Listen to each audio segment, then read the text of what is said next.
Bom dia, hoje é 19 de janeiro, eu sou Ana Carolina Zitlag e esse é o Ouvindo um Podcast da Bloomberg Linha. Aqui eu te conto as principais notícias de economia e de negócios do Brasil e do mundo.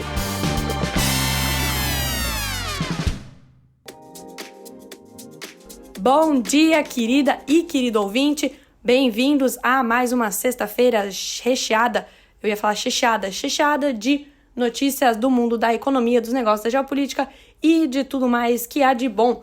Hoje vamos começar falando sobre como as consequências do El Niño mais forte são os novos riscos ao agro brasileiro e ao crescimento da economia do nosso país.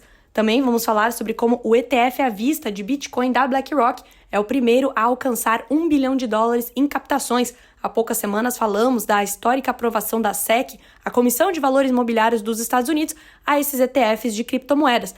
E agora vamos falar aí deste patamar histórico que o ETF da BlackRock conquistou.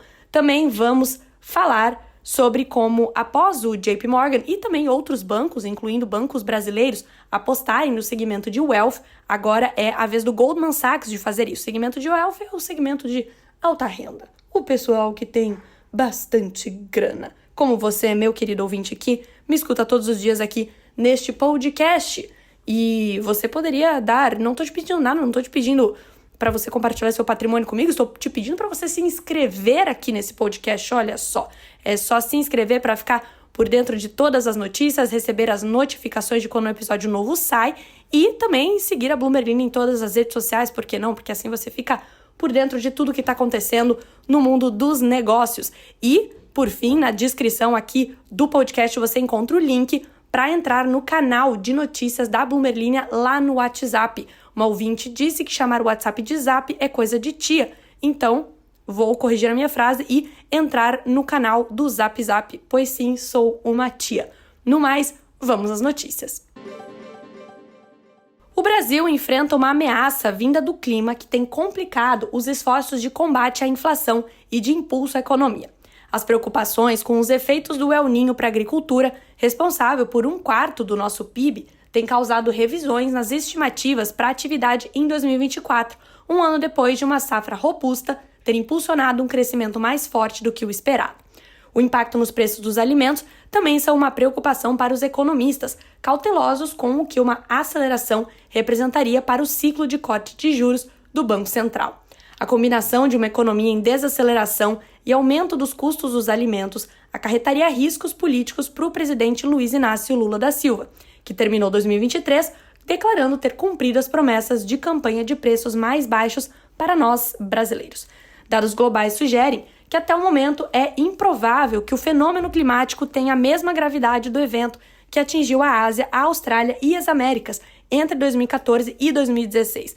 Mas o aquecimento das águas no leste do Oceano Pacífico já teve um impacto na economia global, contribuindo para problemas da Índia até a África e provocando um aumento dos preços do arroz, do café e de outros produtos, como por exemplo o cacau, já reiteramos isso.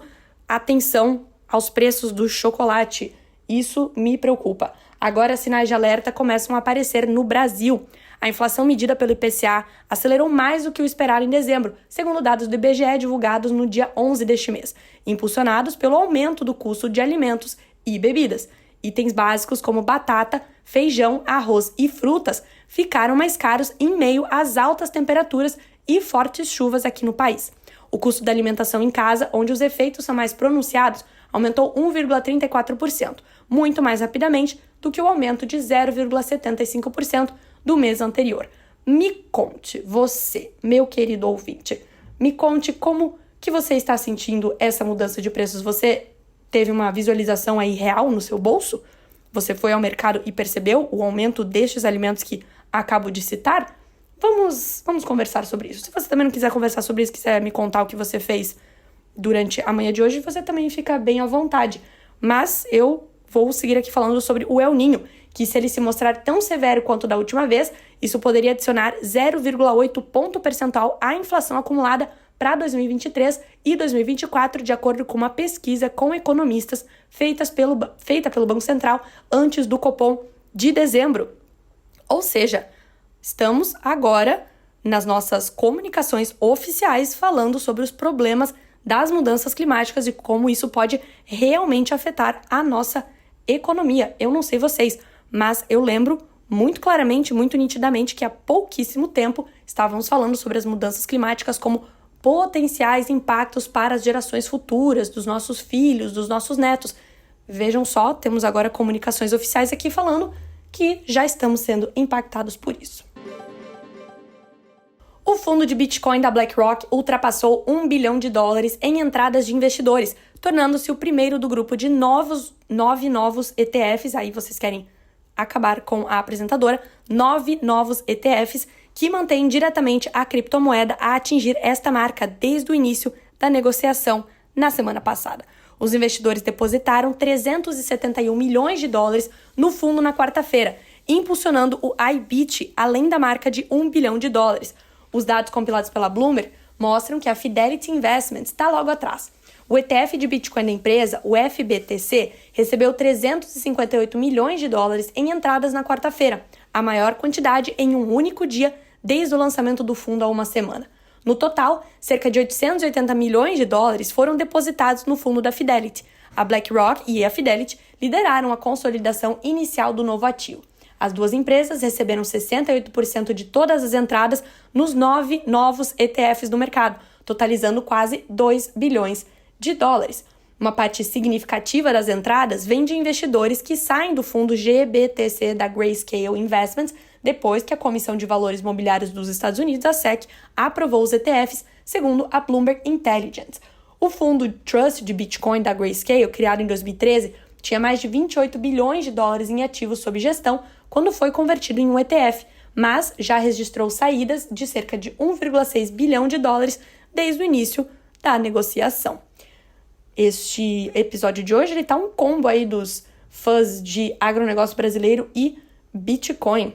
Parabéns para vocês ouvintes que pedem notícias sobre isso, vocês ganharam ambas.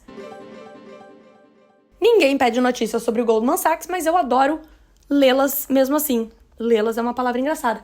O Goldman Sachs quer contratar novos funcionários para as unidades de gestão de ativos de Wealth, um e-mail chegou, à medida que continua a expandir os seus negócios, segundo Richard Nodge, CEO da área internacional do Banco Americano. Espero que você tenha se mantido aí comigo durante a leitura desse parágrafo, porque foi um grande caos. Resumindo, Goldman Sachs quer contratar novos funcionários para a área de Wealth.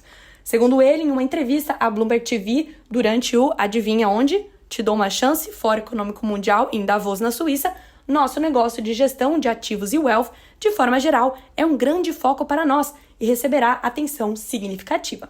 O crescimento dessas unidades ajudou a impulsionar os resultados do banco no último trimestre, com as receitas das divisões subindo 23% e superando as estimativas. As taxas de gestão contribuíram com a maior parte, já que o banco destacou o que espera ser um crescimento previsível dessas taxas, ajudando a equilibrar uma redução nos investimentos. Abre aspas para o Nodge novamente. Naturalmente, contratamos pessoas para impulsionar determinadas áreas. Ele disse, acrescentando que as contratações de recém-formados no banco também estão ocorrendo normalmente para continuarmos alimentando a máquina. Fecha aspas. Os comentários sobre as contratações vêm após um período de restrição no Goldman Sachs, que no ano passado implementou um plano para cortar cerca de 3.200 posições, ou 6,5% da equipe. O CEO também se disse otimista sobre o Japão como fonte de crescimento para o banco e disse que há muito entusiasmo em relação à terceira maior economia do mundo. Abre aspas para ele novamente. Será um mercado importante para focarmos. Ele também elogiou a Índia como sendo fantástica para alocação de capital. Chegamos ao final do nosso eu não tô conseguindo falar hoje, eu ia falar episódio especial, eu falei episódio especial de sexta-feira. E faremos aqui a leitura de alguns comentários, lembrando que você pode fazer isso acessando a caixinha de comentários do Spotify. Há vários comentários aqui sobre CrossFit, eu acho o máximo quando eu uso palavras-chave que trazem um debate. E eu vou talvez pensar, enquanto eu leio os comentários, eu pensar em alguma outra palavra-chave aí que incita algum tipo de sentimento dos divertidamente de vocês. O João Vitor diz, os haters e os lovers de CrossFit estão te cobrando o início de uma atividade física, valeu. Gente, não é como se eu não fizesse. E também não é como se eu devesse satisfação a vocês. Adoro vocês, mas eu faço atividades físicas, eu só não faço especificamente CrossFit ainda, mas eu farei. Tainá disse que o CrossFit é um esquema de pirâmide. onde um que entra precisa levar mais 2, não caia dessa. Foi exatamente assim que eu comecei. Minha amiga que me levou. Não fui por conta própria. Minha amiga falou, vem, vamos pro crossfit. E aí eu fui. E que também eu adoro falar a palavra crossfit, eu acho o máximo. Ela disse que maratonou aí os últimos 3 episódios que ficaram pendentes. E ela adora tanto que ela escuta até o que já passou. Mas notícia é sempre importante ter um contexto da notícia.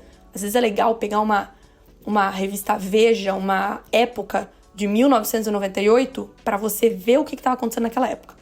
Entendeu? Naquela época. Engraçadíssimo. O Lucas disse que o episódio foi tão bom que o Spotify colocou 2 vezes no caminho diário. Sério, Lucas? Eu não vi isso, não. Isso é bem interessante. O Thiago diz, como funcionou a crise dos chips? Vamos colocar isso em pauta. Temos aí um certo debate que ele tá um pouco...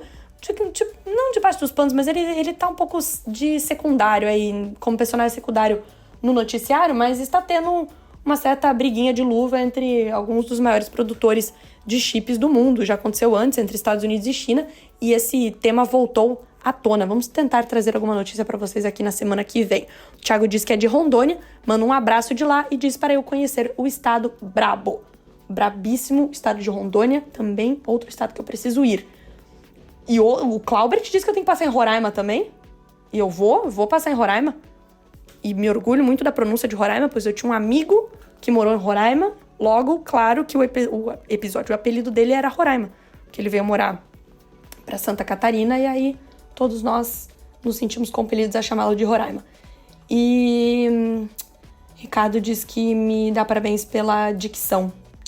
E diz que saudade da Tia Isa Fermento. Lembrando que Tia Isa Fermento está aí planejando, pense Tia Isa Fermento fazendo aquela coisinha com a mão, assim, de vilão, sabe?